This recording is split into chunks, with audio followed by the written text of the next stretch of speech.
ठीक है, just a second. अपना जो यूजर आईडी रहेगा ना सर, आपको ये वेलकम बैक का मेल आया रहेगा के आर supwork@gmail.com पे। ठीक है, तो अपना, हाँ, KRSupwork@gmail.com। तो अपना जो यूजर आईडी है ना, KRS अपवर्क है। ठीक है, तो जब भी आप लॉगिन करोगे तो अपने को KRS अपवर्क से ही लॉगिन करना है।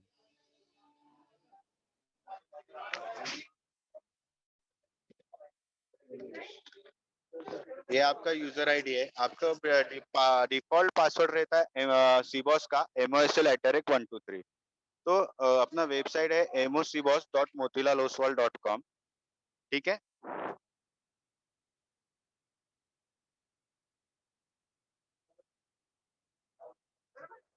एक मिनट।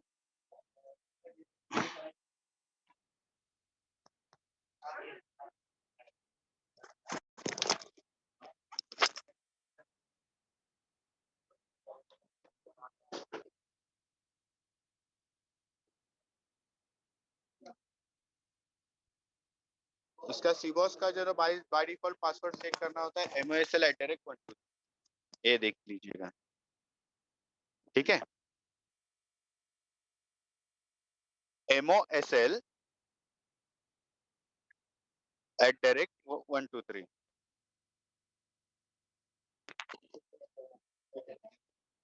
तो यहाँ पे जो है आपका KRS अपवर्क का लॉगिन हो चुका है। तो यहाँ पे जो हम लोग स्टार्टिंग में आईपीवी डिटेल्स अपडेट कर देते हैं। आईपीवी डिटेल्स मेरा इसलिए अपडेट कर रहा है कि अपना जो DIY का लिंक शेयर करना है, वो ऑप्शन जो है आईपीवी डिटेल्स अपडेट होने के बाद ओपन हो जाता है। इसलिए मैं आईपीवी मास्टर में स्टार्टिंग में मेरा आईपीवी डिटेल्स जो है मेरे नाम का, वो मैं यहाँ पे ऐड करके रख रहा हूँ। ये मेरा नाम है।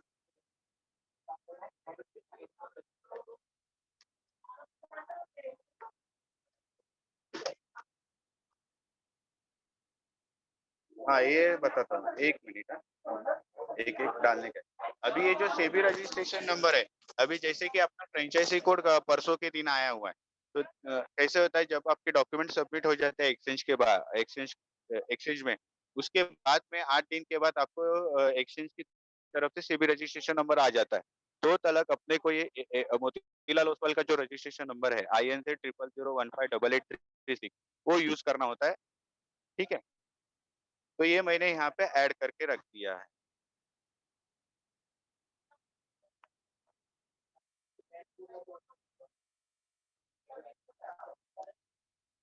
अभी ये कैसा, ये सिग्नेचर एक बार हम लोग ऐड करके रख देंगे आईपीवी डिटेल्स में, तो इसका यूज क्या हो जाएगा, बार बार आपको आईपीवी डिटेल्स देने की जरूरत नहीं है।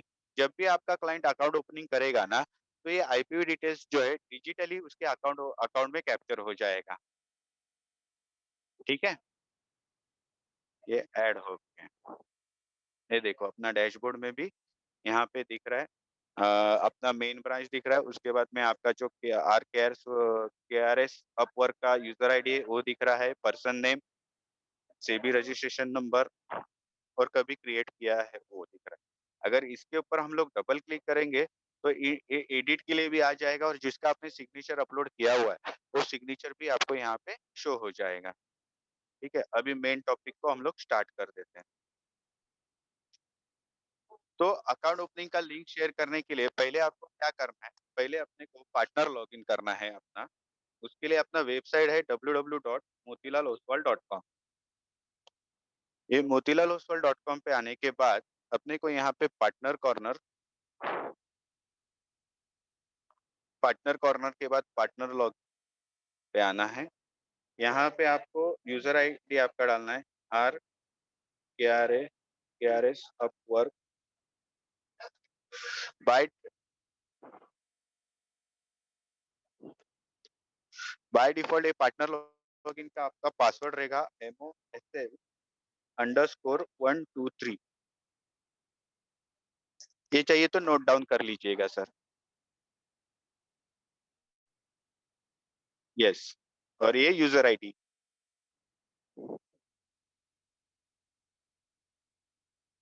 आपको मेल जो आया रहेगा, मेल में भी यहाँ पे मेंशन किया गया।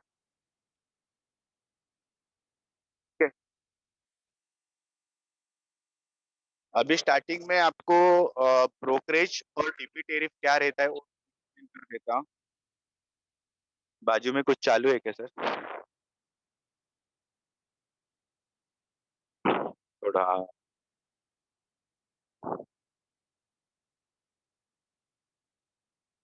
हुँ, ठीक है चलेगा।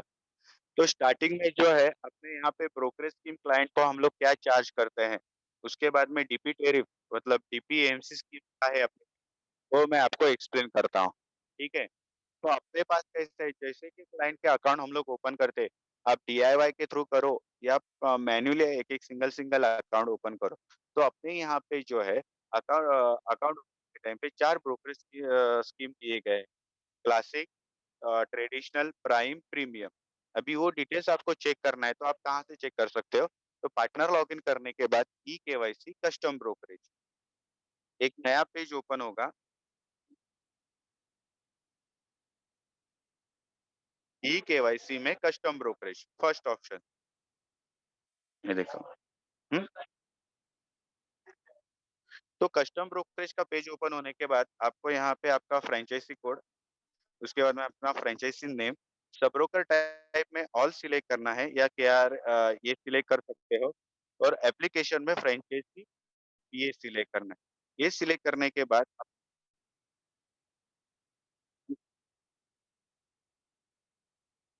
हाँ, ये हाँ, आईपीवी में नहीं क्रिएट किया था। ये जो आपका रजिस्ट्रेशन आता है मोतीलाल ओस्वाल में जब आप रजिस्टर होते हो, जो आपको आर कोड आता है ना, लॉगिन आईडी, रजिस्टर कोड, ये आपका रजिस्टर कोड है और यहाँ पे एप्लीकेशन में फ्रैंचाइज़ी बिज़नेस एसोसिएट सिलेक्ट करना है।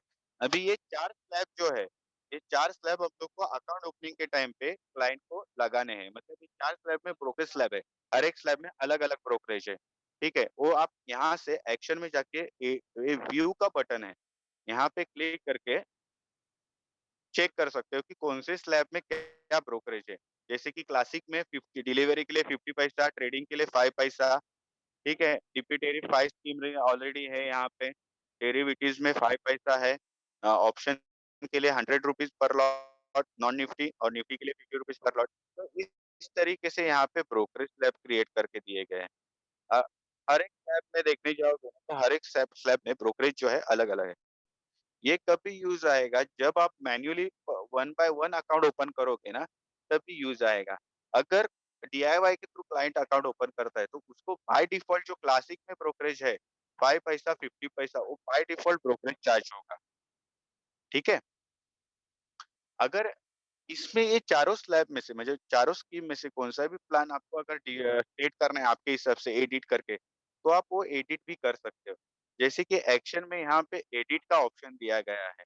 ठीक है? यहाँ पे आप एडिट पे क्लिक करते हो तो यहाँ पे ब्रोकरेज स्लैब जो है आपको एडिटिंग के लिए आएगा। तो आपके हिसाब से जो है आप ब्रोकरेज प्लान सेट कर सकते हो या चेंज कर सकते हो। ठीक है? जो आपको रखना है। जो सेट करोगे आखिर में जाके सबमिट करना है। सबमिट करने के बाद वो ब्रोकरेज प्लान जो है उस हिसाब से सेट हो जाएगा। ठीक है? मैं यहाँ पे कोई सेट नहीं कर रहा हूँ, आप बाद में आपके हिसाब से सेट कर सकते हो। ठीक है? अभी ये चारों में से ब्रोकरेज प्लान आपको one by one account opening के लिए जो डिफ़ॉल्ट रखना है, तो यहाँ पे डिफ़ॉल्ट का बटन दिया गया है। यहाँ से जाके आप कौन-सा भी एक प्लान जो है डिफ़ॉल्ट के लिए सिलेक्ट कर सकते हो। तो ये इस तरीके से जो ब्रोकरेज प्लान है अपने यहाँ पे अकाउंट ओपनिंग के लिए दिए गए हैं। अगर आपको यहाँ पे सेट करना है, तो आप सेट कर सकते हो। ओके? इसमें कुछ दिक्कत है आपको या कुछ क्वेरीज़ है?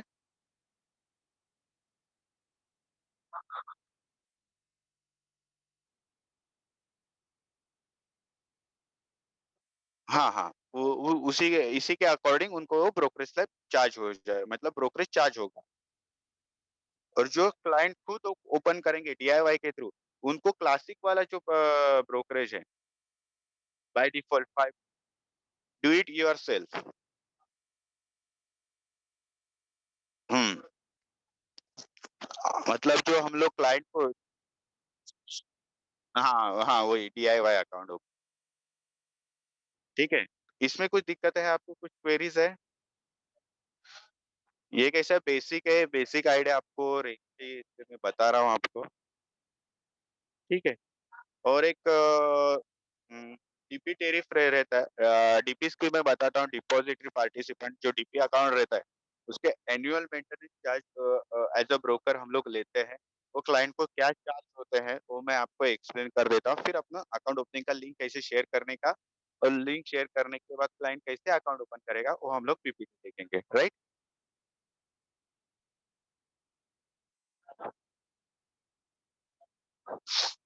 तो अपने पास जो है ना डीपी स्कीम का 4 स्कीम का बकेट है।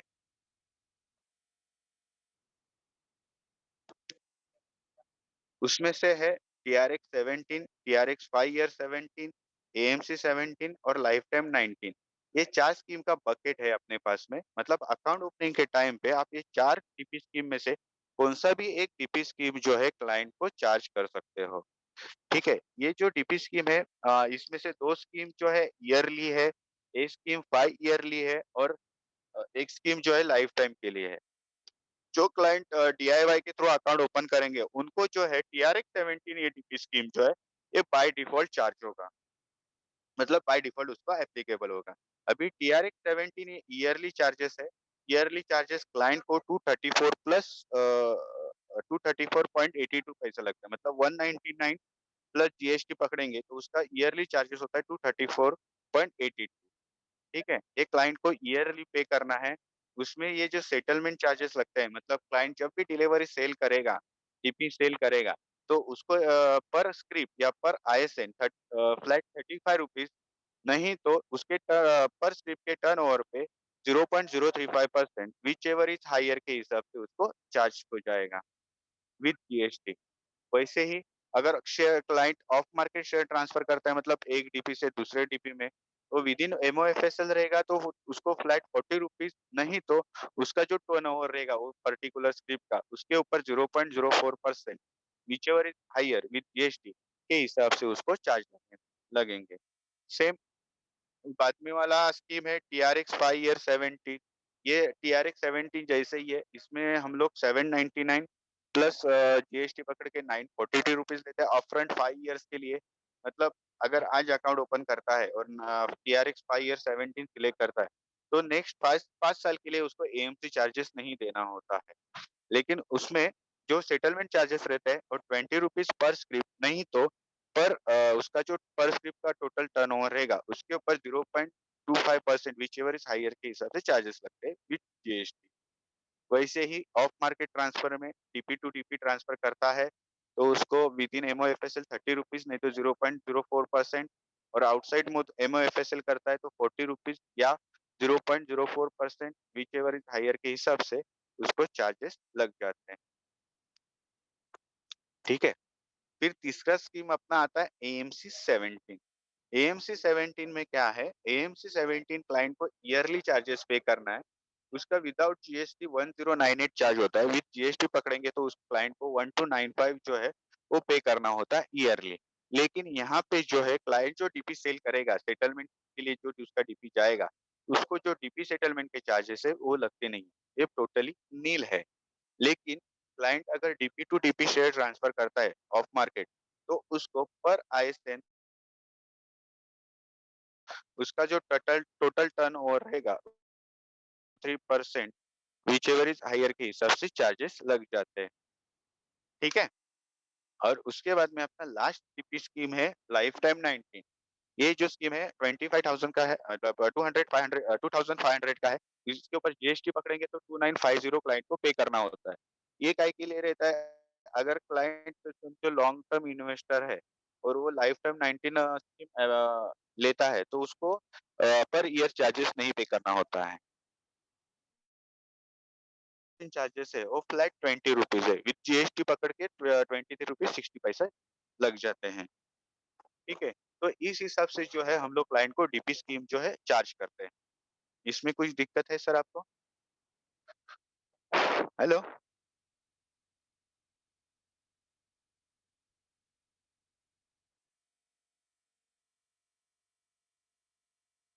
हाँ, हाँ। और ये कैसे ये मैं आपको क्यों बता रहा हूँ कि क्लाइंट ऑनलाइन पे अकाउंट ओपन करेगा। अगर सपोज़ जाके अकाउंट ओपन होने के बाद समझो क्लाइंट का क्वेरीज़ आता है आपके पास में, तो ये अपने को थोड़ा आइडिया होना चाहिए, इसलिए मैं आपको इसमें एक्सप्लेन कर रहा हूँ। ठीक है? ठीक है। अभी हम लोग देखते हैं अकाउंट ओपनिंग का लिंक कैसे शेयर करने का और उसका डेटा रिपोर्ट्स कहाँ पे शो हो जाता है। तो अकाउंट ओपनिंग शेयर करने के लिए अपने को e-KYC share your e-KYC link में आना है। हेलो? हाँ, जो क्लाइंट को अपने को लिंक शेयर करना है, उसके लिए अपने को पार्टनर लॉगिन करने के बाद e-KYC share your e-KYC link में अपने को आना है।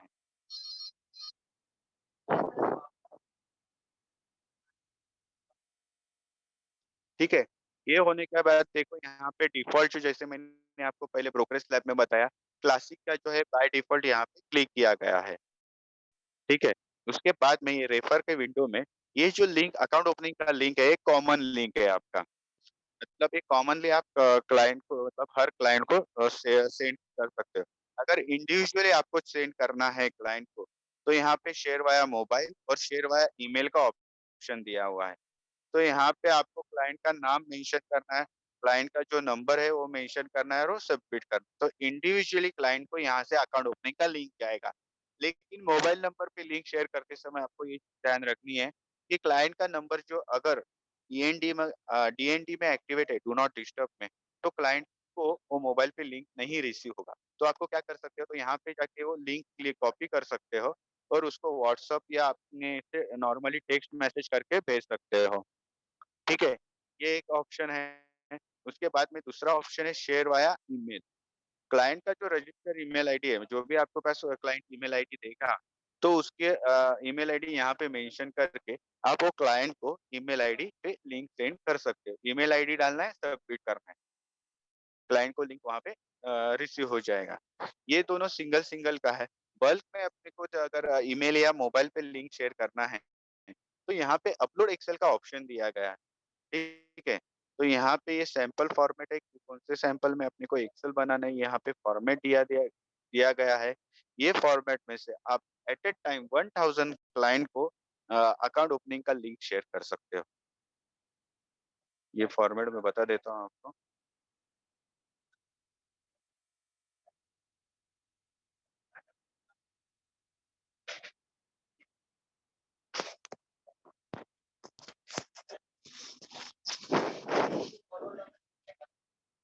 ये देखो, ये मोबाइल पे जो लिंक भेजना है उसका ये फॉर्मेट है। हेलो?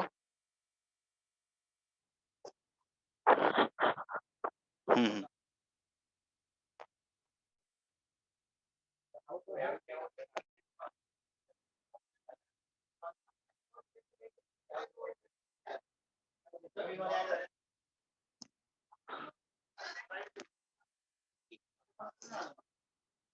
ठीक आहे. वेबिनार चालू केलं. वेबिनार चालू केला होता आणि आलंच नाही.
हेलो? ठीक है, तो ये जो मैं बता रहा था कि हम लोग जो है क्लाइंट को बल्क में उसके रजिस्टर ईमेल आईडी पे मतलब बल्क में क्लाइंट को हम लोग लिंक शेयर कर सकते हैं। तो यहाँ पे जो हम लोग को है ना फॉर्मेट दिया गया है, डाउनलोड सैंपल फॉर्मेट दिया गया है। एट अ टाइम आप 1000 क्लाइंट को उसके उनके मोबाइल नंबर पे लिंक शेयर कर सकते हो, मोबाइल नंबर पे, ईमेल आईडी पे। यहाँ से आप क्लिक करोगे तो आपको सैंपल फॉर्मेट आ जाएगा। यहाँ पे मैंने डाउनलोड करके रख दिया है। एक देखो अगर हाँ,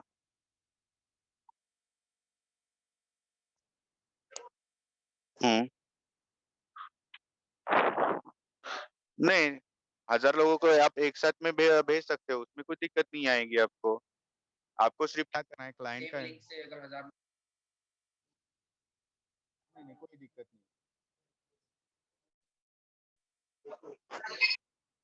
लेकिन आपको कौन-सा लिंक शेयर करना पड़ेगा, ये अपना जो कॉमन लिंक है ना, आप तुला वो ते चहा कॉमन पण लिंक आणू शेयर करा असं करना है। तुम्ही गरम-गरम उकळून आणलं तिथं ते एका ठिकाणी दिसलं त्यांना वाटलं चहा पिऊन घ्यायचं. आपलाच वेळ वाचून जाईल. ये जो हाँ, वॉइस किसी की आ रही है, 1 मिनट म्यूट कर देता हूँ। ठीक है? ये अपना कॉमन लिंक जो है, ये आप शेयर कर सकते हो। ठीक है? और अगर अलग-अलग लिंक शेयर करना है तो यहाँ पे डाउनलोड का सैंपल दिया गया है।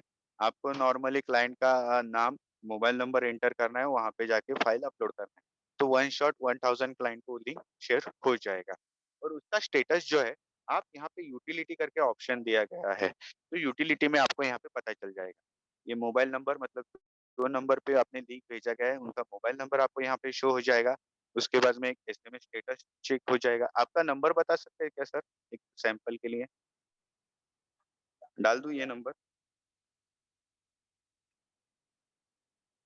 9810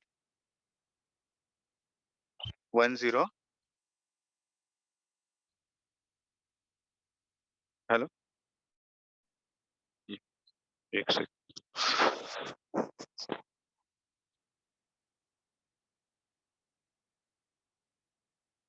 9310 217024 9310217024 आपका ही नाम डाल दिया है मैंने। सबमिट करता हूँ।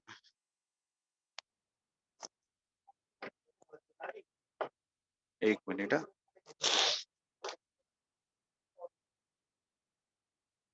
Mobile number already exist with us number register करके रखा था। ये जो नंबर है ना अभी आप जो बात हो रहा है उसपे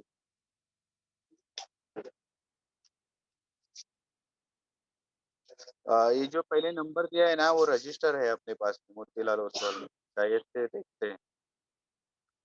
ये फ्रेंचाइजी के लिए दिया है आपने। बोलिए।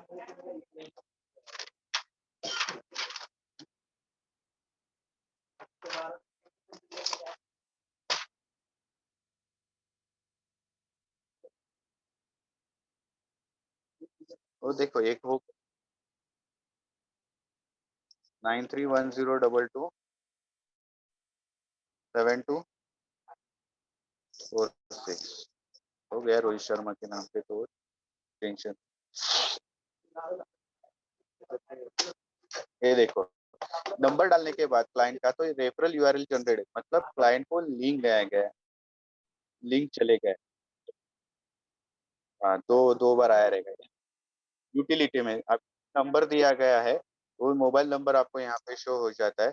फिर डिले एसएमएस स्टेटस में वो डिलीवर्ड हुआ है, अनडिलीवर्ड है, पेंडिंग है, वो स्टेटस ये शो होगा। फिर डेट ऑफ एसएमएस में जिस दिन आपने एसएमएस किया है लिंक शेयर किया है, वो डेट आ जाएगी। रजिस्ट्रेशन डेट में अगर क्लाइंट को रजिस्ट्रेशन स्टार्ट करता है, अकाउंट ओपनिंग का प्रोसेस स्टार्ट करता है, ठीक है? तो उसका जो कंप्लीशन हो जाता है, तो उसके बाद में जो डेट आता है, वो रजिस्ट्रेशन डेट पे पता चल जाता है। देन पेन हाँ, रजिस्ट्रेशन डेट यहाँ पे शो करेगा। फिर रिमार्क्स में जो भी ये लिंक जो गया है क्लाइंट के, लिंक पे क्लिक करने के बाद क्लाइंट ने जो भी अकाउंट ओपनिंग का प्रोसेस स्टार्ट किया, तो यहाँ पे रिमार्क में इन प्रोसेस आ जाएगा, ठीक है? इन प्रोसेस आ जाएगा और रिज्यूम फॉर्म में एक लिंक ओपन हो जाएगा। मतलब आप यहाँ से भी आपके यहाँ से भी अकाउंट ओपनिंग का प्रोसेस कंप्लीट करवा के ले सकते हो। सपोज़ कुछ क्लाइंट को कंप्लीट करा सकते हैं। मतलब कभी-कभी क्या होता है क्लाइंट के हाँ, कुछ केस में क्या होता है क्लाइंट अकाउंट ओपनिंग करने के लिए चाहता है, कुछ दिक्कतें आती है, टेक्निकल एरर आता है, तो आप यहाँ से भी कंप्लीट करवा के ले सकते हो। रिज्यूम फॉर्म में एक हाइपरलिंक ओपन हो जाता है, ठीक है? तो कंप्लीट हो जाने के बाद यहाँ पे इन प्रोसेस रहेगा, कंप्लीट हो जाने के बाद रिमार्क में कंप्लीटेड करके ऑप्शन आ जाएगा और जो क्लाइंट को लिंक गया है, वो लिंक आपको यहाँ पे शो हो जाता है, ठीक है? तो ये लिंक आप यहाँ से कॉपी करके कॉपी करना है, टैब में ओपन उसका अकाउंट ओपनिंग का जो स्टेटस है, ठीक है? जो भी प्रोसेस है आप कंप्लीट करवा सकते हो। अभी इसमें और एक बेनिफिट ऐसा है कि समझो क्लाइंट ने अकाउंट ओपनिंग स्टार्ट कर दिया, कुछ टेक्निकल वजह से वो नहीं कर पाया या उसको टाइम नहीं है तो अपने एंड से करवाना है। तो क्लाइंट ने जहाँ तक प्रोसेस किया है, वहाँ तक वो प्रोसेस सेव हो जाता है और उसके आगे वाला जो प्रोसेस है मतलब जहाँ से पेंडिंग है, वहाँ से अपने को पूरे स्टार्ट करना होता है। मतलब पूरा स्टार्ट से ही चालू नहीं करना होता है, जहाँ से हाँ, वहाँ से आगे अपने को प्रोसेस करना होता है फिर। ये देखो ना ये कहाँ यहाँ पे जो लिंक है ना, तो आप लिंक कॉपी करके भी आप करवा सकते हो नहीं तो प्रोसेस यहाँ पे अपने को हाइपरलिंक ओपन हो जाएगा रिज्यूम फॉर्म का, ठीक है? उसके ऊपर क्लिक करना है और आगे प्रोसेस करते जाना है, ठीक है? तो इस तरीके से आप क्लाइंट को इंडिविजुअली बल्क में लिंक शेयर करवा सकते हो, ठीक है? इसमें कुछ इश्यूज़ है या दिक्कत है? ठीक है? अभी क्लाइंट को लिंक मिलने के बाद, क्लाइंट क्लिक करने के बाद क्या प्रोसेस होगा? मैं पीडीएफ आपको शेयर कर दूँगा, पीपीटी भी शेयर कर दूँगा। अभी हम लोग अभी जो पीपीटी देखेंगे ना, जो मोबाइल नंबर लिंक है, जिस केस में क्लाइंट के आधार को मोबाइल नंबर लिंक है, वो वाला प्रोसेस हम लोग देख रहे हैं और जो जिस केस में आधार क्लाइंट के आधार में मोबाइल नंबर लिंक नहीं है, मैं इसके बाद में आपको एक्सप्लेन कर दूँगा, ठीक है? अभी क्लाइंट जब वो लिंक के ऊपर क्लिक करेगा ना, तो क्लिक करने के बाद इस सेम विंडो ओपन हो जाएगा। उसमें क्लाइंट का जो मोबाइल नंबर उसने दिया था आपने को, वो मोबाइल नंबर यहाँ पे डिस्प्ले हो जाएगा। उसके बाद में आपका जो आर कोड है, आरकेआरएस अपवर्क, वो आपको यहाँ पे शो हो जाएगा। मतलब क्लाइंट को वहाँ पे शो हो जाएगा। फिर ये शो होने के बाद क्लाइंट को ओपन अकाउंट में क्लिक करना है। ठीक है? ओपन अकाउंट क्लिक करने के बाद ये प्रोसेस में क्लाइंट को 4 ओटीपी जाते हैं। पहला जो नंबर यहाँ पे रजिस्टर किया गया है, वो नंबर पे पहला ओटीपी जाता है। सेकंड ओटीपी उसका ईमेल आईडी पे जाता है और बाकी के 2 ओटीपी जो है एक आधार एक्सएमएल पे जाता है और एक लास्ट ई साइन फिनिश करने के लिए जाता है। ठीक है? ये 2 ओटीपी जो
हेलो, करते हैं स्टार्ट? आप लेना सर।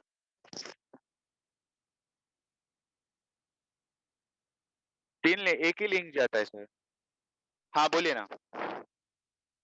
हाँ, एक ही लिंक जाता है। क्लाइंट या लिंक के ऊपर क्लिक करेगा, तो सामने उसको ये पेज जो है, ये पेज ओपन होगा। उसमें क्लाइंट का जो मोबाइल नंबर उसने दिया हुआ है, वो मोबाइल नंबर उसी के साथ में नीचे आपका जो आर कोड है, RKRS अपवर्क, वो उसको शो हो जाएगा। मतलब वो अकाउंट जो है आपके अंडर ओपन हो रहा है।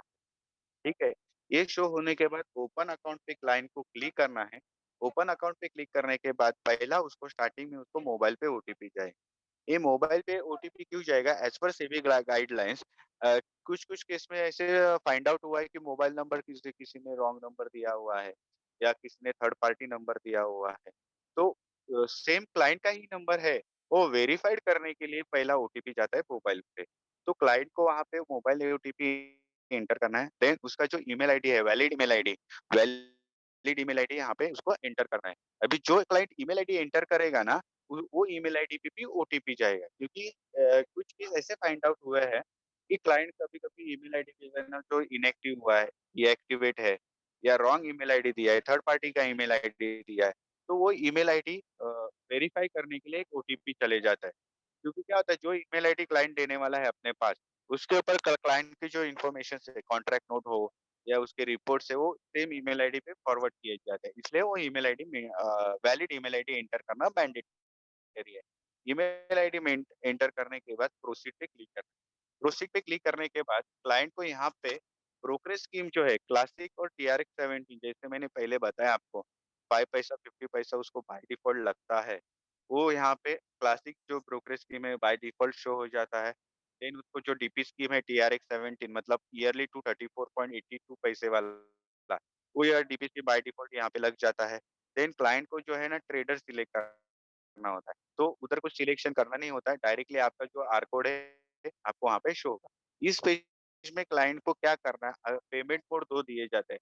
एक तो ऑनलाइन क्लाइंट पेमेंट कर सकता है, नहीं तो चेक के थ्रू पेमेंट दे सकता है। अगर दोनों भी देना नहीं है, तो क्लाइंट यहाँ पे स्किप का ऑप्शन दिया गया है क्लाइंट को, वो स्किप बटन पे क्लिक करेगा। स्किप बटन पे क्लिक करने के बाद क्लाइंट को डॉक्यूमेंट अपलोड के पेज के ऊपर लेके जाते हैं हम लोग। मतलब क्लाइंट अकाउंट ओपन होने के बाद भी पेमेंट कर सकता है। ऐसा ज़रूरी नहीं है कि क्लाइंट को अकाउंट ओपनिंग के टाइम पे ही पेमेंट करना है, ठीक है? तो क्लाइंट यहाँ पे स्किप पे क्लिक करेगा, तो फिर उसको पहले स्टार्टिंग में जो है पैन कार्ड अपलोड करना है। उसका जो वैलिड पैन कार्ड है, proper without cropping pan card जो है यहाँ पे अपलोड करना है। ये पैन कार्ड अपलोड करने के बाद क्लाइंट के बाकी के डॉक्यूमेंट जो है अपलोड करने के लिए उसको आ जाएँगे। तो पैन कार्ड अपलोड करना है, फिर उसका जो क्लाइंट का आधार वो जो है, आधार यहाँ पे अपलोड करना होता है, आधार डिटेल्स। तो यहाँ पे अपने को ये 2 बटन दिखाई दे रहे हैं, ये येस और नो। तो येस किसके लिए है कि जिस केस में आधार से मोबाइल नंबर लिंक है, वो एक्सएमएल के थ्रू आधार का डेटा अपने यहाँ पे फेच कर सकता है, मतलब मैप कर सकता है। और नो केस में क्या होता है कि क्लाइंट को जो है उसका आधार का फ्रंट, बैक और उसका फ़ोटो अपलोड करना होता है। फिर आगे बढ़ना हो। अभी नो करने के बाद क्या होता है कि जो केस में आधार से मोबाइल नंबर लिंक नहीं, वो अकाउंट जो है हम लोग ई-मुद्रा द्वारा ओपन करवा सकते हैं। तो ई-मुद्रा द्वारा अकाउंट ओपन करने के लिए उसपे और 3 ओटीपी देना होता है और 30 सेकंड का लाइव वीडियो वीडियो जो है वो उधर रिकॉर्ड करना होता है। तो पहले हम लोग जो आधार से ना मोबाइल नंबर लिंक है उसका प्रोसेस देखेंगे। तो क्या है क्लाइंट मोबाइल नंबर मतलब आधार नंबर उसका येस पे क्लिक करेगा। येस पे क्लिक करने के बाद उसको एक कंसेंट लेटर आ जाता है इनिशिएट योर वेरिफिकेशन का। तो यहाँ पे उसको प्रोसीड पे क्लिक करने का है। प्रोसीड पे क्लिक करने के बाद एक 4 डिजिट का शेयर कोड जो मोबाइल पे भी नहीं रिसीव होगा और ईमेल आईडी पे भी नहीं रिसीव होगा। ये शेयर कोड जो है उसके हिसाब से कौन-सा भी 4 डिजिट वो क्लाइंट यहाँ पे डाल सकता है। यहाँ पे डालने के बाद क्लाइंट को click here to generate your offline e KYC पे क्लिक करना है। यहाँ पे क्लिक करने के बाद एक नेक्स्ट पेज ओपन होगा। ये पेज ओपन होने के बाद यहाँ पे क्लाइंट को आधार नंबर डालना है और उसका जो यहाँ पे जो कैप्चा कोड दिया हुआ है, वो कैप्चा कोड यहाँ पे एंटर करना है। कैप्चा कोड एंटर करने के बाद गेट ओटीपी पे क्लिक करना है, ठीक है? गेट ओटीपी पे क्लिक करने के बाद क्लाइंट को उसका आधार से जो मोबाइल रजिस्टर है, वहाँ पे एक ओटीपी जाएगा। तो वो ओटीपी क्लाइंट यहाँ पे एंटर करेगा, वापिस से एक 4 डिजिट का पिन जो है शेयर कोड, वो जनरेट करेगा। मतलब ये मोबाइल पे भी नहीं आएगा या ईमेल आईडी पे भी नहीं आएगा, उसके हिसाब से वो 4 डिजिट डालना है और गेट वेरिफिकेशन करना है। इसके नीचे है ये, यहाँ पे वेरिफिकेशन पे क्लिक करना है। तो ये वेरिफिकेशन पे क्लिक करने के बाद क्लाइंट का जो एक्सएमएल कॉपी है अ, वो जनरेट हो जाएगा और आधार के साथ डेटा जो है वेरिफाइड किया जाएगा। ठीक है? वो वेरिफाइड होने के बाद एक ज़िप फाइल जनरेट होता है, वो डाउनलोड या रिस्टोर करने की कुछ ज़रूरत नहीं होती। वो जनरेट होने के बाद डायरेक्टली आपको इनिशिएट वेरिफिकेशन पे क्लिक करना है। मतलब क्या इनिशिएट वेरिफिकेशन पे क्लिक करोगे, तो आधार का जो डेटा है अपने मोतीलाल के साथ में वो फेच हो जाएगा, मैप हो जाएगा। ठीक है? ये होने के बाद हम लोग वापस से डॉक्यूमेंट अपलोड पेज पे आ जाते हैं। यहाँ पे जो है क्लाइंट को उसका बैंक डिटेल जो है वो एंटर करना होता है। अभी यहाँ पे क्या करेगा क्लाइंट अकाउंट नंबर और आईएफएससी कोड यहाँ पे डाल देगा। आईएफएससी कोड एंटर करने के बाद वो आईएफएससी कोड के अंदर जितने भी एमआईसीआर कोड मैप है, वो एमआईसीआर कोड का लिस्ट क्लाइंट को यहाँ पे शो हो जाएगा। तो उसमें से जो करेक्ट एमआईसीआर कोड है, वो क्लाइंट को सिलेक्ट करना है। वो करेक्ट क्लाइंट का एमआईसीआर कोड सिलेक्ट करने के बाद क्लाइंट का जो आईएम पे बैंक वेरीफाई किया जाता है और अपने एंड से क्लाइंट के अकाउंट में ₹1 जो है क्रेडिट किया जाता है। अगर वो ₹1 आईएमपीएस डिटेल्स प्रॉपर्ली वेरिफाइड होता है, तो पेनी ड्रॉप डन सक्सेसफुली का क्लाइंट को मैसेज आता है। मतलब क्या? यहाँ पे क्लाइंट को बैंक प्रूफ अपलोड करने की ज़रूरत नहीं होती। अगर पेनी ड्रॉप डन सक्सेसफुली नहीं आता है, तो वहाँ पे क्लाइंट को बैंक प्रूफ अपलोड करना मैंडेटरी है। ठीक है? हुँ। ये बैंक डिटेल्स होने के बाद हम लोग वापस से आते हैं नीचे सिग्नेचर कॉपी में। तो ये बैंक डिटेल वेरिफाइड होने के बाद में क्लाइंट को जो है उसका स्पेसिमेन सिग्नेचर कॉपी जो है, स्पेसिमेन सिग्नेचर कॉपी यहाँ पे अपलोड करनी है। उसका जो साइज़ है 20 केबी तक है। अगर क्लाइंट मोबाइल से कर रहा है तो डायरेक्टली एक प्लेन पेपर पे सिग्नेचर करेगा और उतना ही फ़ोटो निकाल के अपलोड करेगा तब भी चल जाएगा। ठीक है? तो यहाँ से जो है क्लाइंट उसका सिग्नेचर कॉपी अपलोड करेगा। देन ने हम लोग आ जाते हैं 6 month bank statement, ITR, DP statement. ये जो है इनकम प्रूफ अपलोड करने का ऑप्शन दिया गया है और ये ऑप्शन जो है ऑप्शनल है। ये ऑप्शन जो है ऑप्शनल है। ये ऑप्शनल क्यों है? अगर क्लाइंट को डेरिवेटिव सेगमेंट में अगर ट्रेडिंग करना है मतलब फ्यूचर ऑप्शन, कमोडिटी करेंसी में अगर ट्रेडिंग करना है, तो उसको यहाँ पे इनकम प्रूफ अपलोड करना मैंडेटरी है। उसमें क्या ले सकते हैं हम लोग? एक तो लेटेस्ट 6 मंथ बैंक स्टेटमेंट, नहीं तो लेटेस्ट आईटीआर कॉपी, नहीं तो लेटेस्ट 3 मंथ सैलरी स्लिप आप यहाँ पे अपलोड करवा के ले सकते हो। ठीक है? देन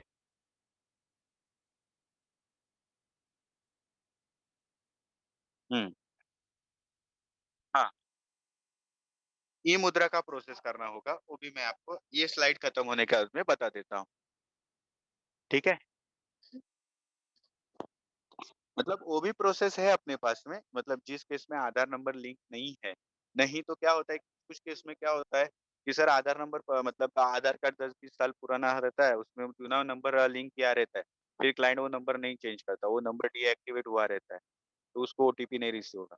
तो उस केस में भी अकाउंट ओपन करवा सकते हैं ई-मुद्रा द्वारा। ठीक है? अब अभी डीआईवाई में जब क्लाइंट अकाउंट ओपन करेगा तो यहाँ पे इस पीओए रिक्वायर्ड नो करना है। नॉमिनी जो है नॉमिनेशन नो करवाना है क्योंकि उसको फॉर्म साइन करके अपलोड करना होता है। ठीक है? तो यहाँ पे अगर क्लाइंट के पास आपके पास आता है तो आप पीओए और नॉमिनी फॉर्म साइन करवा के तुरंत अकाउंट ओपनिंग के टाइम पे करवा के ले सकते हो। अगर नहीं है तो नो करके ही आगे बढ़ना है। यहाँ पे जो है जैसे मैंने पहले बताया ईमेल आईडी डालना मतलब वैलिड ईमेल आईडी डालना मैंडेटरी होता है और उसके ऊपर एक ओटीपी जाता है। तो वो जो ईमेल आईडी क्लाइंट स्टार्टिंग में जो डालता है ना ईमेल आईडी, तो ईमेल आईडी पे जो ओटीपी गया हुआ है वो आपको यहाँ पे डालना होता है। वेरिफिकेशन के लिए। वो ओटीपी यहाँ पे क्लाइंट एंटर करेगा देन नेक्स्ट के ऊपर क्लिक करेगा। नेक्स्ट के ऊपर क्लिक करने के बाद उसके पर्सनल डिटेल्स थोड़े बहुत यहाँ पे डालना होता है जैसे कि father name, marital status, gender, educational qualification, occupation, उसके बाद में इनकम स्लैब क्या है उसका। अगर वो एग्जिस्टिंग ट्रेडिंग करता रहेगा तो उसका एक्सपीरियंस है, तो एक्सपीरियंस डालेगा, नहीं रहेगा तो ज़ीरो भी डाल देगा, ठीक है? ये डिटेल्स डालने के बाद क्लाइंट को नेक्स्ट पे क्लिक करना है। नेक्स्ट पे क्लिक करने के बाद यहाँ पे फिनिश विथ ई साइन का मतलब ये हम लोग लास्ट स्टेज में आ जाते हैं, ठीक है? तो यहाँ पे लास्ट स्टेज में आने के बाद में क्लाइंट को ओटीपी ऑप्शन जो है, ओटीपी ऑप्शन पे क्लिक करना है। ओटीपी पे क्लिक करने के बाद सेम विंडो आ जाएगा। उसका मोबाइल नंबर जो क्लाइंट ने दिया गया है, मोतीलाल ओसवाल में एंटर किया है, वो डिटेल्स देगा, दिखाई देगा। फिर प्रोसीड टू ई-साइन पे क्लिक करना है। प्रोसीड टू ई-साइन पे क्लिक करने के बाद तुरंत क्लाइंट को साइन नाउ पे क्लिक करना है। साइन नाउ पे जब क्लाइंट क्लिक करेगा, तो उसका पेज जो है एनएसडीएल के साइट पे रिडायरेक्ट किया जाएगा। ठीक है? तो एनएसडीएल के साइट पे रिडायरेक्ट करने के बाद यहाँ पे क्लाइंट को टिक मार्क करना है, मतलब ऑथेंटिकेट करना है। ऑथेंटिकेट करना है और यहाँ पे जो है क्लाइंट को मोबाइल नंबर सॉरी क्लाइंट को आधार नंबर उसका एंटर करना है और सेंड ओटीपी क्लिक करना है। ठीक है? ये सेंड ओटीपी करने के बाद इस यहाँ पे लास्ट ओटीपी जो है, ये क्लाइंट को रिसीव होगा, मतलब चौथा ओटीपी। तो ओटीपी क्लाइंट यहाँ पे एंटर ओटीपी में एंटर करेगा और वेरिफाइड ओटीपी करेगा। ये ओटीपी वेरिफाइड होने के बाद सक्सेसफुली का विंडो आ जाएगा, मतलब आपका ओटीपी जो है सक्सेसफुली वेरिफाइड हो चुका है। मतलब यहाँ पे ई साइन का जो प्रोसेस है, जो है अपना प्रोसेस यहाँ पे कंप्लीट हो जाता है। ठीक है? सिर्फ लास्ट पेज जो आता है, ई साइन का प्रोसेस कंप्लीट होने के बाद फिनिश विथ ई साइन का पेज आता है। तो यहाँ पे योर डिजायर क्लाइंट कोड दिया है। मतलब क्या, यहाँ पे क्लाइंट उसके चॉइस के साथ में क्लाइंट कोड जनरेट कर सकता है। मतलब पहले स्टार्टिंग के 4 डिजिट अल्फाबेट और लास्ट 4 डिजिट न्यूमेरिक, उसके चॉइस के हिसाब से वो क्लाइंट कोड उसको दे सकते हैं डीआईवाई के। अगर आपको देना है तो आप भी क्लाइंट के चॉइस के हिसाब से कोड दे सकते हो। नहीं तो आपका जो 1200 कोड आया रहेगा, तो 1200 के पहले 4 अल्फ़ाबेट है वो कॉमन रखने हैं। उसके बाद में जो न्यूमेरिक सीरीज़ जो है आपको चालू करनी है, वो न्यूमेरिक सीरीज़ आप चालू कर सकते हो। ठीक है? ये डिज़ायर क्लाइंट कोड करने के बाद कन्फर्म क्लाइंट कोड करना है क्लाइंट को। एक कन्फर्म डालने के बाद प्रोसीड पे क्लिक करना है।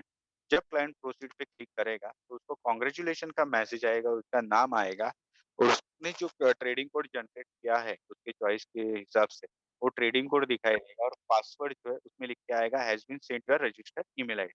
मतलब क्या, जब क्लाइंट वहाँ पे क्लाइंट कोड जनरेट करने के बाद प्रोसीड पे क्लिक करता है, तो उसका अकाउंट जो है ऑफलाइन वेरिफिकेशन के लिए जाता है। मतलब अपने पास जो वेरीफायर्स हैं सीएसी डेस्क में, उनके पास अकाउंट वेरिफिकेशन के लिए जाता है। उन क्लाइंट ने जो डेटा फिल किया है, डॉक्यूमेंट्स फिल किए हैं, वो वेरिफाइड हो जाता है। उसमें कुछ दिक्कतें आती है, रिजेक्शन आता है, तो क्लाइंट को उसने जो ईमेल आईडी सबमिट किया जाता है। अगर क्लाइंट का कुछ रिजेक्शन नहीं है, प्रॉपर है, तो नेक्स्ट 20 मिनट्स में क्लाइंट की रजिस्टर ईमेल आईडी पे उसका यूज़र आईडी और पासवर्ड भेजा जाता है। उसके बाद में क्लाइंट ऑनलाइन ट्रेडिंग उसका चालू कर सकता है। तो ये जो प्रोसेस है अपना, जो आधार बेस क्लाइंट का मोबाइल नंबर रजिस्टर है, उसका प्रोसेस है। अभी इसमें और एक क्वेश्चन में आता है कुछ-कुछ फ्रेंचाइज़ी का, कि क्लाइंट का जो आधार पे न्यू नंबर लिंक है, वो यूज़ नहीं करता है। वो सिर्फ़ ओटीपी के लिए यूज़ करता है या एसएमएस के लिए यूज़ करता है। तो यहाँ पे जो है क्लाइंट स्टार्टिंग में उसका दूसरा नंबर दे सकता है। ठीक है? आधार से नंबर लिंक नहीं है, और दूसरा नंबर दे सकता है, लेकिन जो लास्ट वाला ओटीपी आएगा, वो आधार पे ही आएगा। ठीक है? तो ये जो अपना प्रोसेस है, आधार से जो नंबर लिंक है उसका, ये प्रोसेस अगर आप देखने जाओगे, अगर क्लाइंट टेक्नो सेवी है, तो ये प्रोसेस जो है 5 टू 10 मिनट्स के अंदर वो कंप्लीट हो जाता है। ठीक है? इसमें कुछ क्वेश्चन्स है आपको?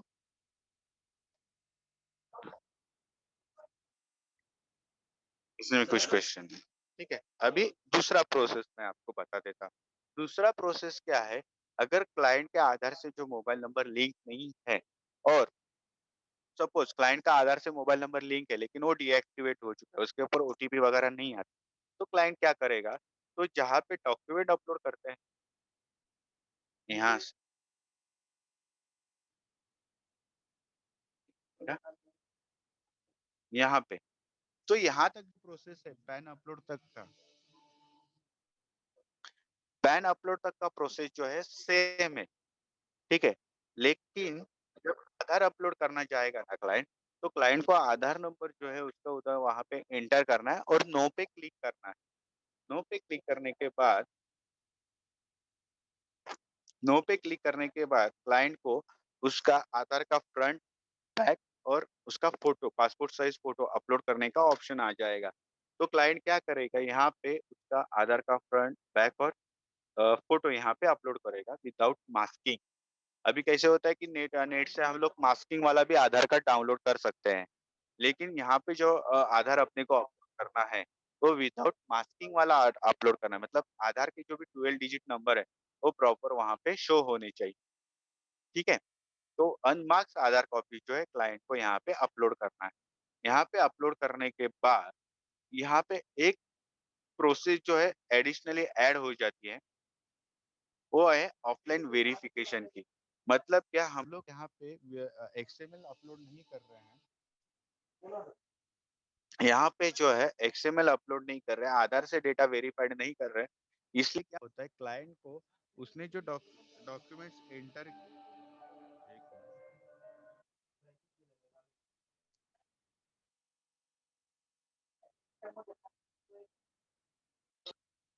उसने जो डॉक्यूमेंट्स अपलोड किए हैं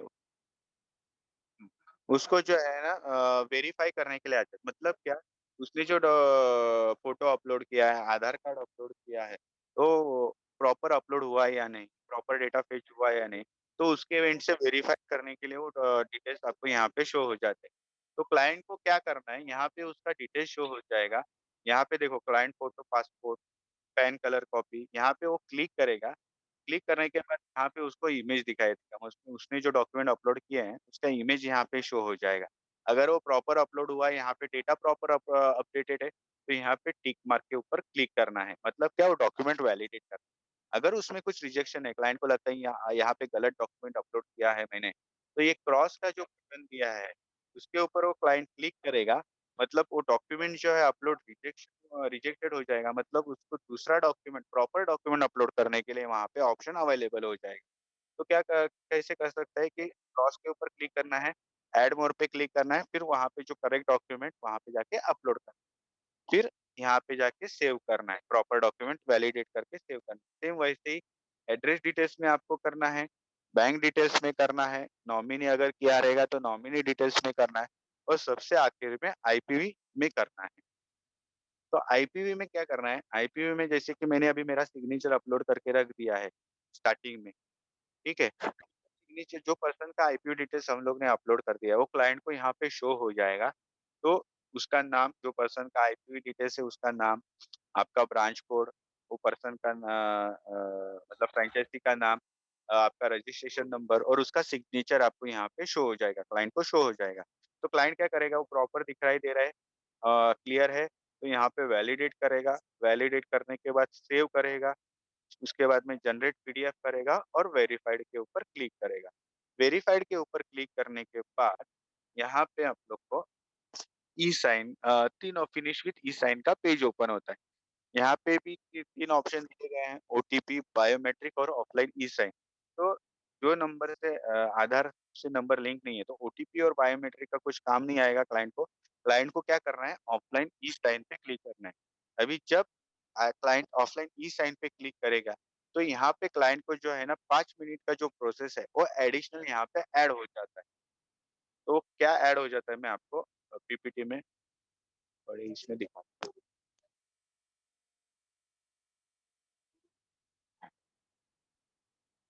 क्लाइंट क्या करेगा, ऑफलाइन ई साइन के ऊपर क्लिक करेगा। ऑफलाइन ई साइन के ऊपर क्लिक करने के बाद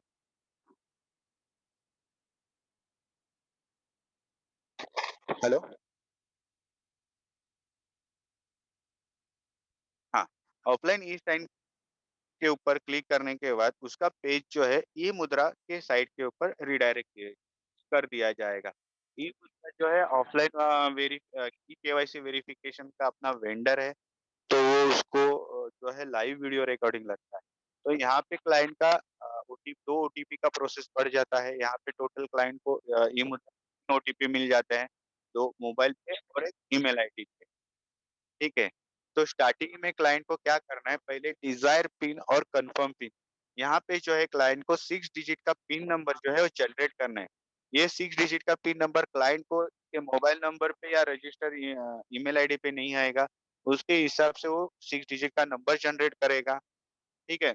और ये पिन नंबर जो जनरेट करेगा क्लाइंट, वो क्लाइंट को एंड तक, मतलब ये जो ई मुद्रा का प्रोसेस कंप्लीट नहीं होता,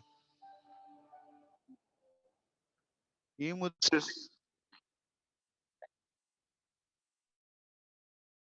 बाद जा करके उसका वीडियो अपलोड होता है। तो उसमें क्या ये हाँ, हाँ, तो ये पिन नंबर जो है रखना है। ठीक है? पिन नंबर डालने के बाद गेट ओटीपी करना है। Gate OTP mobile, gate OTP email.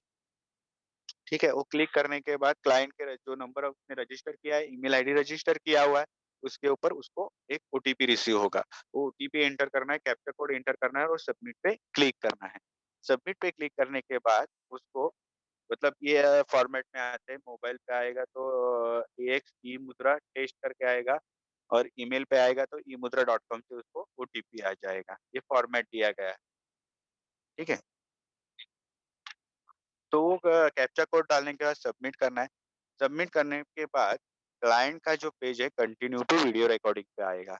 Continue to video recording करने के बाद कंटिन्यू टू वीडियो रिकॉर्डिंग के ऊपर जब क्लिक करेगा क्लाइंट, तो कुछ इंस्ट्रक्शंस आएगा ई-मुद्रा के थ्रू वो रीड करने हैं। इम्पोर्टेंट नोट है वो रीड करना है, फिर स्टार्ट रिकॉर्डिंग पे क्लिक करना है। स्टार्ट रिकॉर्डिंग पे क्लिक करने के पहले क्लाइंट को ये चीज़ ध्यान में रखनी है कि उसको जब वीडियो रिकॉर्डिंग करेगा ओनली 30 सेकंड का वीडियो रिकॉर्ड करना है, लेकिन उसमें कुछ डिस्टर्बेंस ना आए, वॉइस क्लियर होना चाहिए, तो ही वो वीडियो रिकॉर्ड है प्रॉपर्ली सबमिट होता है और अकाउंट का एक्टिवेट हो जाता है। तो क्लाइंट क्या करेगा स्टार्ट रिकॉर्डिंग के ऊपर क्लिक करेगा। स्टार्ट रिकॉर्डिंग के ऊपर क्लिक करने के बाद यहाँ पे कुछ सैंपल क्वेश्चन मैं बता रहा हूँ आपको। What is your name? मतलब क्लाइंट को सामने वाला पर्सन पूछेगा आपका नाम क्या है? क्लाइंट उसका जवाब देगा, नेक्स्ट करेगा। फिर नेक्स्ट उसका क्वेश्चन पूछा जाएगा what is your date of birth? तो क्लाइंट को उसका डेट ऑफ बर्थ जो है वो बताना है और नेक्स्ट के ऊपर क्लिक करना है। तो यहाँ पे जो है जब कंटिन्यू टू वीडियो रिकॉर्डिंग पे क्लिक करेगा और स्टार्ट रिकॉर्डिंग क्लिक करेगा तो उसके उसको एक 5 क्वेश्चंस पूछे जाते हैं, ठीक है? तो उस हिसाब से क्लाइंट को आंसर देने हैं। क्वेश्चंस कुछ के जैसे डिफिकल्ट नहीं रहते, उसका नाम बताना होता है, फिर उसने ई-मुद्रा के लिए प्रोसेस करके दिया है, येस और नो करना होता है, उसका डेट ऑफ बर्थ बताना होता है, फिर उसका पैन कार्ड जो है ओरिजिनल पैन कार्ड उसके फेस के साथ में प्रॉपर शो होगा, उस हिसाब से उसको दिखाना होता है। लास्ट में उसका जो एड्रेस प्रूफ है, आधार कार्ड है, वो दिखाना होता है। ये सब दिखाने के बाद, डिस्प्ले करने के बाद क्लाइंट को नेक्स्ट पे क्लिक करना होता है। कौन-सा? हेलो?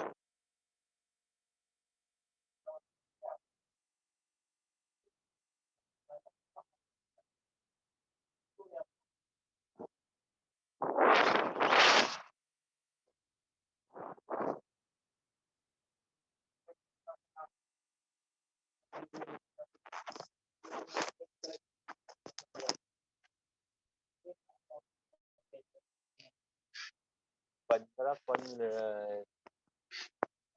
ड्रॉप डाउन केलं. 15 कॉल कट केले.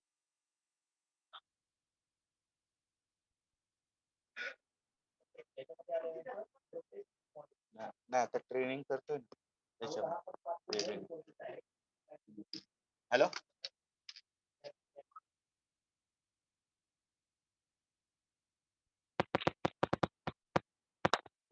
हेलो?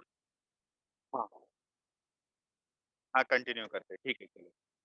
तो प्रॉपर तरीके से क्लाइंट को ना 30 सेकंड का यहाँ पे वीडियो रिकॉर्ड करना है। ये क्लाइंट को ये चीज़ ध्यान में रखने की कुछ डिस्टर्बेंस ना आए, जो भी आंसर्स यहाँ पे डिस्प्ले होंगे उसके आंसर्स क्लियरली ऑडिबल होने चाहिए। फिर उसके 30 सेकंड के बाद उसको सबमिट करना है। ये सबमिट पे जब क्लिक करेगा तो वीडियो रिकॉर्डेड सक्सेसफुली सबमिटेड करके आएगा। अगर क्लाइंट को लगता है उसमें कुछ डिस्टर्बेंस आ गए हैं या वीडियो जो कैप्चर किया गया है हम लोग ने वो प्रॉपर नहीं हुआ है, तो रिकॉर्ड अगेन पे क्लिक करके वो वापस से वीडियो रिकॉर्ड करके ले सकता है। ठीक है? तो सबमिट पे क्लिक करने के बाद वीडियो रिकॉर्डिंग सक्सेसफुली सबमिटेड करके आ जाएगा। मतलब क्लाइंट ने जो वीडियो रिकॉर्ड किया है प्रॉपर्ली सबमिटेड हुआ है। फिर वापस से क्लाइंट को फिनिश विथ ई-साइन के पेज के ऊपर लेके जाते हैं हम लोग। फिर क्लाइंट को वापस से ऑफलाइन ई-साइन पे क्लिक करना है और ये ऑफलाइन ई-साइन पे क्लिक करने के बाद उसका पेज जो है ई-मुद्रा के साइट पे वापस से रिडायरेक्ट किया जाता है। तो वहाँ पे सिंगर आईडी में उसका पैन नंबर और एक यूज़र नेम उसका क्रिएट किया जाता है। फिर नीचे जो पिन नंबर दिया गया है, वो पिन नंबर जो है क्लाइंट जो स्टार्टिंग में ई-मुद्रा रजिस्ट्रेशन करते समय जो 6 डिजिट का पिन नंबर जनरेट किया था, वो पिन नंबर क्लाइंट को वहाँ पे एंटर करना होता है। सपोज किस वजह से का अगर क्लाइंट पिन भूल जाता है तो नीचे फॉरगॉट पिन का ऑप्शन दिया गया है, तो फॉरगॉट पिन कर सकता है। तो फॉरगॉट पिन करते समय क्लाइंट को ये चीज़ ध्यान में रखनी है, ये जो सिंगर आईडी दिया हुआ है, वो उसका यूज़र आईडी, वो यूज़र आईडी वहाँ पे डालना होगा।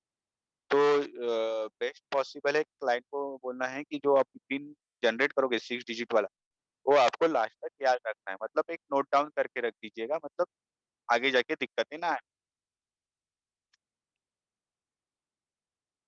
हाँ, यहाँ पे वो डालेगा। अगर याद रखने के लिए कुछ दिक्कतें आती है उसको, तो लिख ले भाई, नोट डाउन कर ले, ठीक है? फिर यहाँ पे पिन डालने के बाद एसएमएस ओटीपी पे क्लिक करना है। एसएमएस ओटीपी पे क्लिक करेगा तो क्लाइंट को लास्ट ओटीपी जाएगा उसके जो रजिस्टर नंबर दिया गया है उसके ऊपर। तो क्लाइंट यहाँ पे क्या करेगा, ओटीपी एंटर करेगा, यहाँ पे आई एग्री पे ऑथेंटिकेट करेगा और परफॉर्म ई साइन करेगा, ठीक है? परफॉर्म ई साइन करने के बाद क्लाइंट को डायरेक्टली कांग्रेचुलेशन का मैसेज आता है। मतलब क्या, क्लाइंट का जो एप्लीकेशन क्लाइंट ने किया हुआ है, वो ऑफलाइन वेरीफायर के पास जाता है वेरिफिकेशन के लिए। डॉक्यूमेंट्स वगैरह प्रॉपर्ली अपलोडेड है तो उसके नेक्स्ट 20 मिनट्स में उसके रजिस्टर्ड ईमेल आईडी पे यूजर आईडी और पासवर्ड उसको रिसीव हो जाता है। तो इस तरीके से जिस केस में आधार से मोबाइल नंबर लिंक नहीं है या लिंक है लेकिन वो डीएक्टिवेट है, तो वो भी अकाउंट यहाँ से ओपन करवा सकता है। अभी टोटल अकाउंट ओपनिंग का आप डायरेक्ट देखने जाओगे ना, मैक्सिमम 5 टू 10 मिनट्स का है। अगर ये ऑफलाइन ई-मुद्रा का प्रोसेस करना है, तो उसमें थोड़ा 5 मिनट बढ़ जाता है क्योंकि थोड़ा वीडियो रिकॉर्डिंग प्रॉपर करना होता है, ये पिन जनरेट करना होता है, इसकी वजह से, ठीक है? तो अभी इस तरीके से अकाउंट ओपनिंग का प्रोसेस है। अभी इसमें जो हम लोग ने जो प्रोसेस देखा है अकाउंट ओपनिंग का, उसमें कुछ दिक्कत है या इश्यू है सर आपको? क्वेरीज़ क्वेरीज़ नहीं है ना? हाँ, पीपीटी शेयर तो अपना जो ईमेल आईडी है उसी पे शेयर कर दूँ या दूसरा ईमेल आईडी प्रोवाइड करो? हाँ, केआरएस अपवर्क इस पे हम लोग शेयर कर देते हैं ये जो पीपीटी बने। और एक अपना अकाउंट ओपनिंग का टोटल प्रोसेस भी है स्टार्ट टू एंड, मतलब नॉर्मल इवन वो भी एक पीडीएफ में जो है शेयर कर देता हूँ। आपको जैसे टाइम मिलेगा आप एक बार रीड कर ले, ठीक है? ओके सर, अभी स्टार्ट कीजिएगा। जो भी आपको हेल्प लगता है, कुछ इश्यूज़ आता है तो आप मुझे कनेक्ट कर सकते हो, मेरा ये नंबर आपके पास तो अभी है। ठीक है सर। 1 मिनट, चेतन सर भी अपने साथ में लाइन पे है। तो वो भी आपसे कुछ हेलो पूछेंगे। एक चेतन सर, सर, विशाल अभी सर तो को पूरा भेज हो गया आपका ट्रेनिंग, ठीक है?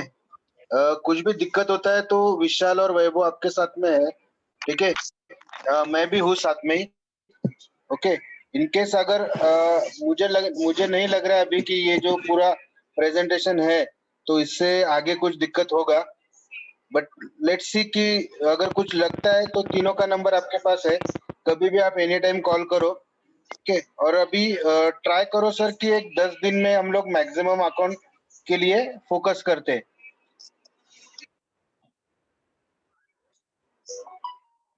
Hello, okay.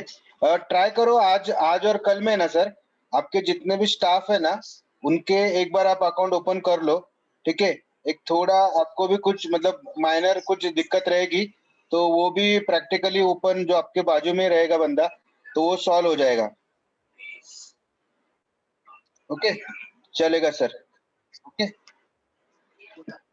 Okay sir. Okay, thank thank you. You Vaibhav, thank you Vishal, bye, thank okay. You sir.